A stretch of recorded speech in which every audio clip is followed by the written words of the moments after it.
Et coucou les amis. Aujourd'hui je vais vous montrer comment la méthode que j'utilise pour fabriquer des tubes en fibre de carbone. Alors la fibre de carbone, ça paraît un peu produit haute technologie, mais finalement ça se travaille exactement comme la fibre de verre. C'est juste un peu plus cher. Là c'est du biaxial 300 grammes et quelques, qui m'a coûté à peu près 30 € le mètre linéaire, qui fait 1,27 m de long. Donc ça coûte pas très cher. Alors c'est avec, il y a le port qui est un petit peu plus cher, donc ça coûte, c'est pas excessivement cher non plus. Donc là je vais faire un petit mât à l'arrière pour mettre mes feux de navigation et mon support d'antenne. Donc j'avais besoin d'un tube creux.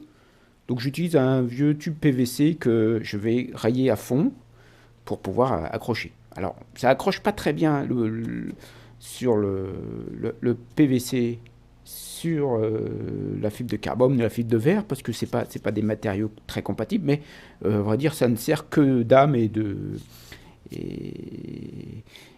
moule, si on veut. Donc il n'y a pas de... ça colle pas très bien, ça ne sert à rien. Finalement, ce qui m'intéressait, moi, c'est d'avoir un creux pour pouvoir passer les fils. On peut utiliser aussi du styrodur qu'on achète pour le bâtiment, fabriquer une forme ronde aussi et enrouler. Ça sert aussi pour faire des barreaux qui sont très très solides et très légers. Et pour moins cher que de l'inox, pour une résistance à peu près équivalente si on met suivant le nombre de couches qu'on met. Donc voilà ce que je peux vous dire dessus. Donc ce qu'il faut préparer, bien évidemment, c'est tout préparer avant, son tube, un rouleau de scotch, je vais vous montrer comment faire tout à l'heure, et surtout, évidemment, le tissu d'arrachage. Le composite sans tissu d'arrachage, c'est un petit peu... on ne peut pas faire du très bon travail, c'est indispensable, et ça coûte que dalle, ça coûte 2 € le mètre linéaire, donc c'est pas très, très cher, et le bénéfice est vraiment très important. Bien sûr, il faut préparer un petit peu d'époxy, je vais vous montrer ça, une pâte de lapin, et voilà, c'est parti. Allez, hop, tchouk tchouk tchouk.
Donc voilà, un beau tube en fibre de carbone. Bon, c'est un peu surdimensionné et un peu trop élaboré pour ça. Un simple manche à balai aurait fait l'affaire, mais bon, je me suis fait plaisir. Voilà, donc bon, évidemment, je ne l'ai pas dit tout à l'heure, mais il faut utiliser un tissu bibiais, donc il faut au moins avoir 2 fibres de chaque côté à 45 degrés.